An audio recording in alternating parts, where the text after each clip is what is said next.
Hello everyone and welcome to the YouTube channel of BeingACCA. This is Tushita Gupta, ACCA affiliate, and in this video we are continuing with our PM pre-June mock exam debrief. In the previous videos that have been uploaded, you would have found the debrief for section A, section B, and in the previous video we had the first question of section C. With this we are just at the last question before we end this exam. So this is your second question when it comes to your section C constructed response questions. I can very well just from the first requirement find out that it's asking me balanced scorecard. So it's something about, your performance measurement aspect. This is a very common thing. The ACCA examiner in the recent attempts have, uh,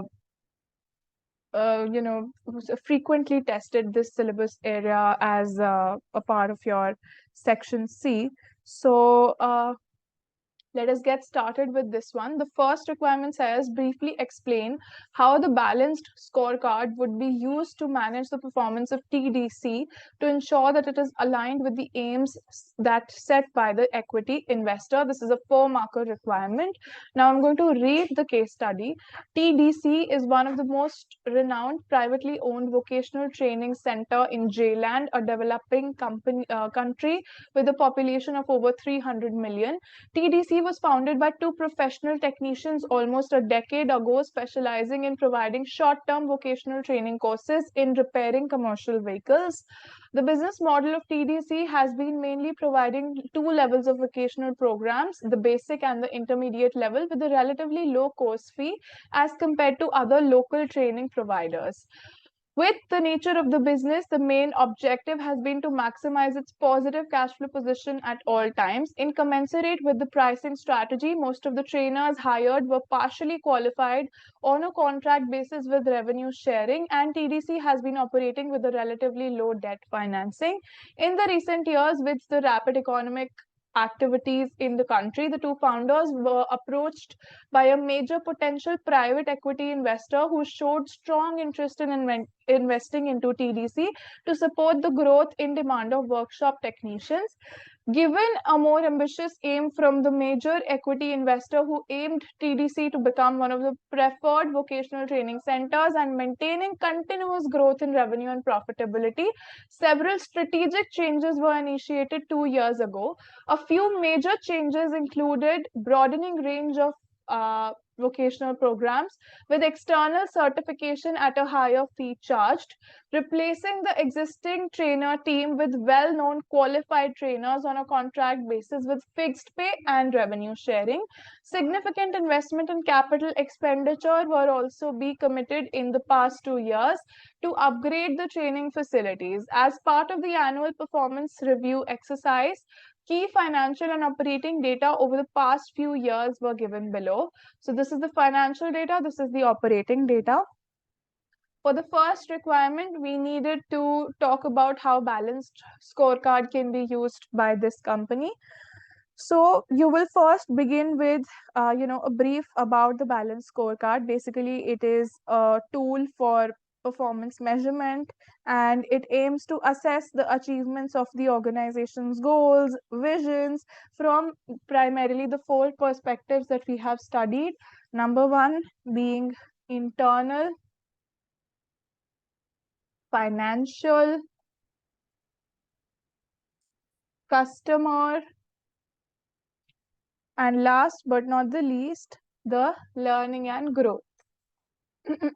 My apologies. So these were the 4 perspectives which which the balanced scorecard model is based on. So you will say this in your definition. Now you will begin to link it with the scenario, to link it with the company, which is TDC company. What will you tell that based on the aim that they have set, which is to, improve the nature of services and, broadening the ranges of programs, repeating the trainer teams, capital expenditure and everything. So based on the that has been set, the aims that have been set by the equity investor, the balanced scorecard will give you more detailed depth understanding of the relationship between the 4 perspectives which are there right in front of you. So if they will, assess the internal business process, they will be able to see the customer satisfaction, they will be able to see the quality of training, and then if they focus on learning and growth, they will be able to see how to develop something which needs, which meets the needs of the industry. And basically, these are just two, a few ways through which you can say how this model can be beneficial for them. And then you can just give a conclusion that the integrated approach that the balanced scorecard is providing, they will be, helping the TDC company to make one of the most preferred training centers, and then making continuous growth in revenue as well as profitability. So this is how the balanced scorecard is going to be useful for TDC companies specifically. See how important it is to link your answer with the specific company that we are talking about. Moving ahead, you see a 16 marker requirement which wants you to, for each perspective of the balanced scorecard, suggest one key performance indicator KPI with justification, and use the KPI to analyze the performance over 3 years. So the data has been given to you for 3 years. Use the template provided below to structure your answer. So for a 16 marker question, they have given you the proper template which they want you to, frame your answer in. So we will be putting in our answer in this very table over here. So firstly, talking about the financials, I can see that I have the PBIT, I have the capital employed. The ratio which very well comes into my mind is the ROCE ratio, return on capital employed. And the justification which I can give about this is that basically it is reflecting the return for all types of capital providers, for debt also, for equity also. So with the low level of debt that we have, there is such indicator is a good reflection of the equity investors also, hence it is suitable to measure the aim. So you will say that it reflects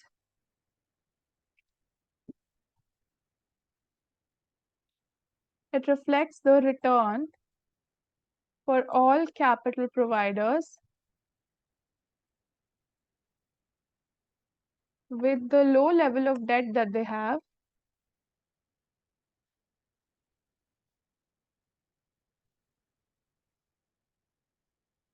It is also a good indicator which reflects the return on equity for the investors. So this is what you can write when it comes to the justification.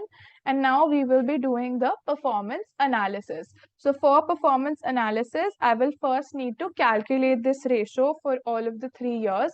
So I can put a very small table over here where I can put in the ROCE. So with respect to this, this is 20x4, 20x3, and then 20x2. So ROCE is nothing but your PBIT divided by capital employed. So for the first year, it's going to be 216 divided by 800. This is going to give you 27%. 20x3 is 132 divided by 600, which will give you 22%. And similarly, 25% for 20x2. Now you have the ROCE in front of you. Now you just have to comment, you have to do a performance analysis. So basically, if you see the trend in ROCE, it can be explained by the lower asset turnover in 20x3.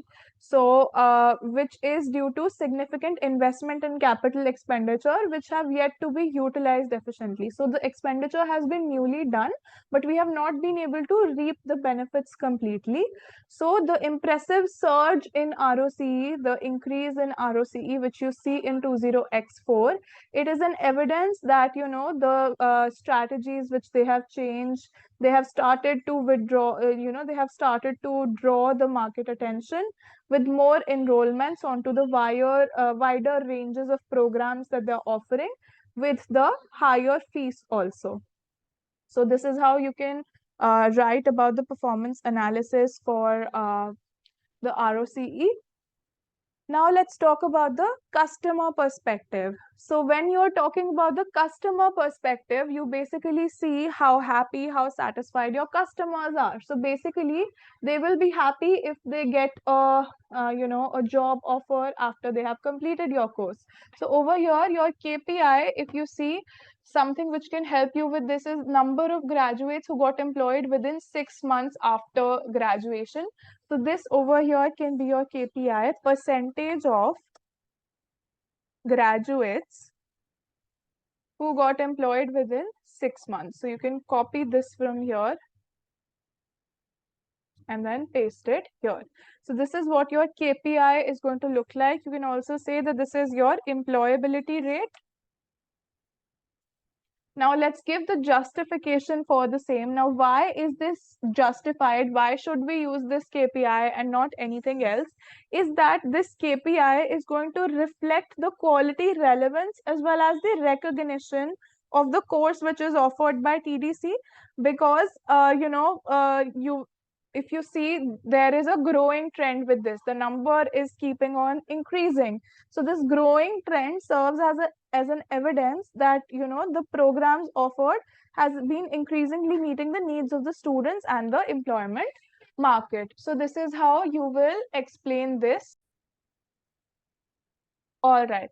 So now if we do the performance analysis, you're first going to have to calculate the numbers. So the numbers, again, you can insert a table, and how will you calculate this? You will divide the number of graduates who were employed, that means 243, divided by the total number of graduates, which is 1350. You will calculate this for all of the years. After you have performed this calculation, you will be getting your answers. So your answers are going to be 20% for the last year,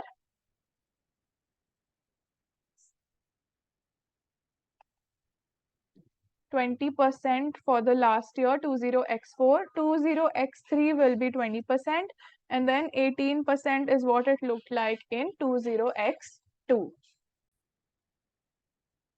All right. So if you see the higher level of employability rate, which you see 18% to 20%, and then again 20%, it reflects how the employers are recognizing the training programs which we are we at TDC company are giving.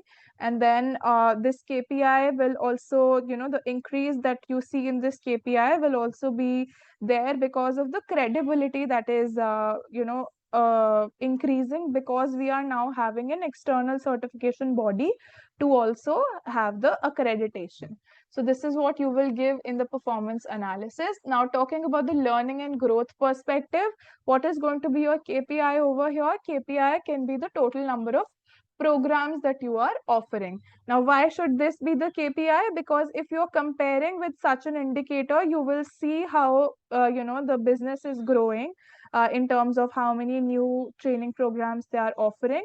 So if it shows, as you see, it shows you an increasing trend, 10, 10, and then 12. So this gives you, the clarity, the fact that, because the business TDC company is now increasing this number of programs that they are offering, this reflects a broader revenue stream with a better learning and growth opportunity. So this is what you will write in the justification.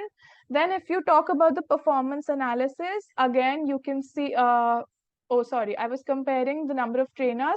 The numbers are 2, 3, and 5. So the gradual increase that you see, you will plot these figures over here. You will tell that the increasing number of programs will indicate offering new programs in the year. So it is clearly, you can see that after 2000, since 2002, you are offering 3 more programs now.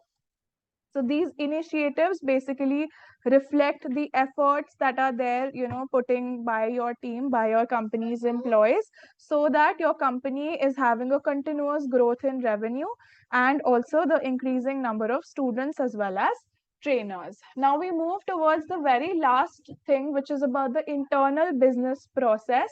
So this perspective is about, what your internal business is going to look like. So over here, one very good KPI can be the student to trainer ratio. How many students is one trainer teaching? So this can be your KPI. Now, the reason why we are choosing this KPI is because this KPI will reflect the efficiency of the human resource utilization.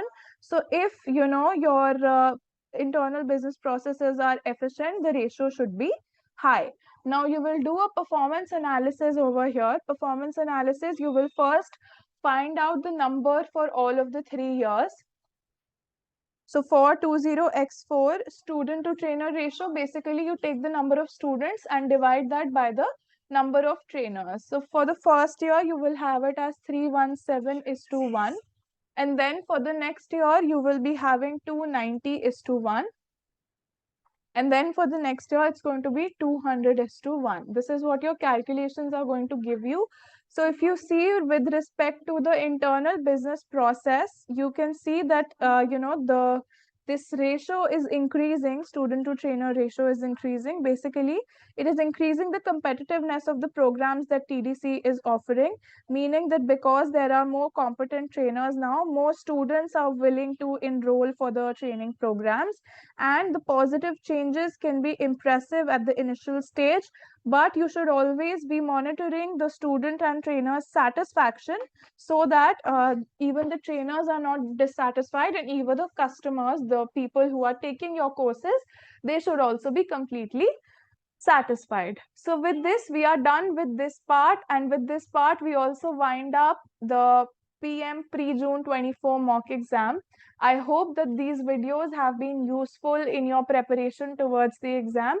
Thank you so much for watching. All the very best.